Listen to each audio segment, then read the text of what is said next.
অন্যায় দেখলে, ভুল দেখলে এটা বলতে হবে, কারণ সাকিতু আনিল হাক্কি শাইতানুন আখরাস। অন্যায় দেখে যে চুপ থাকে ওটা মুমিন নয়, ওটা বোবা শয়তান। চিল্লায় বলেন ঠিক কিনা? অন্যায় দেখলে রুখে দাঁড়ান, গর্জে উঠুন। আপনি দাঁড়ালে আরো কয়েকজন এসে দাঁড়াবে, ঠিক কিনা? কিন্তু একজনকে তো দাঁড়াইতে হবে, দাঁড়ানোর দরকার আছে না নাই?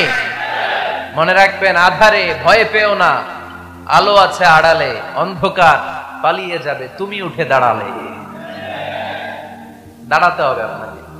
অন্যায় রুখে দেন, অসঙ্গতি রুখে দেন, প্রতিবাদ করেন। সামাজিক যত ধরনের অন্যায় আছে, যৌতুক, সুদ, ঘুষ, দুর্নীতি, রুখে দেন।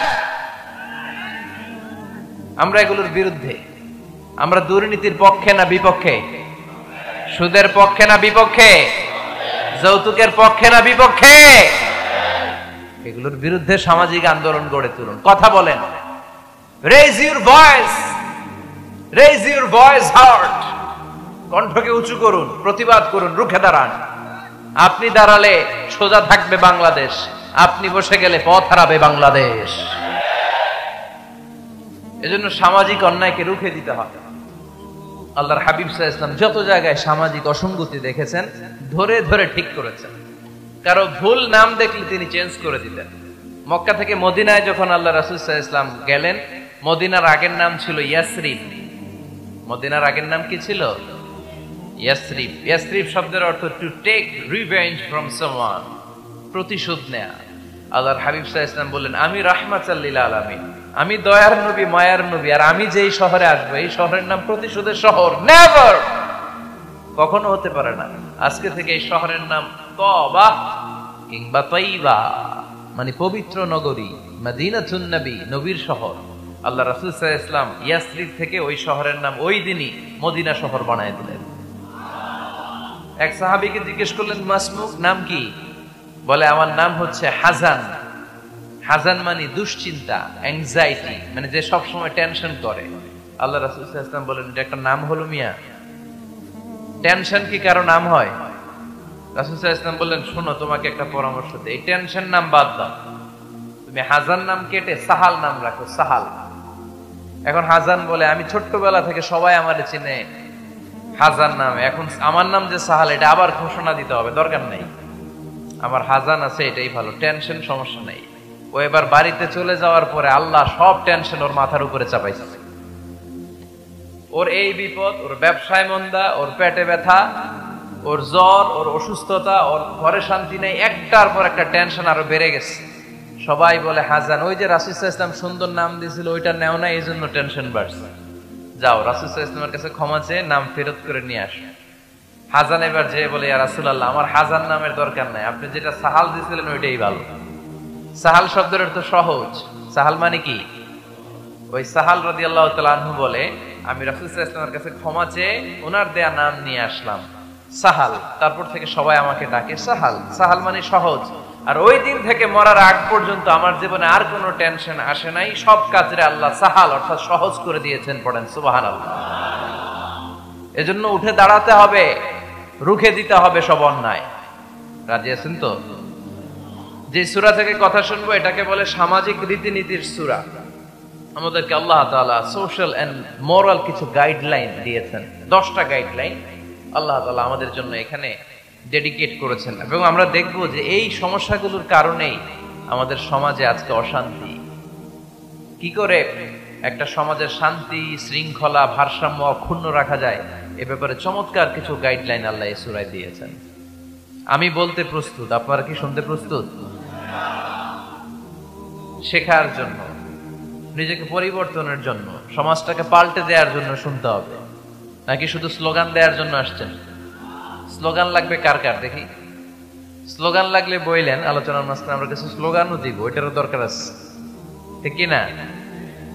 কিন্তু জীবন পাল্টানোর ওয়াজ হওয়া দরকার, যেটা আমাকে পরিবর্তন করে, আমার হৃদয়ে ছুঁয়ে যায়, আমার ফ্যামিলিকে পরিবর্তন করে দেয়, পরিবর্তনের ছোঁয়া যেন দেখা যায়, চাক্ষুষ। এরকম কথাবার্তা দরকার আছে না নাই? আমি কানে হাত দিয়ে চোখের পানি ছেড়ে জাহান্নামের ওয়াজ করলাম, আপনারাও কাঁদলেন।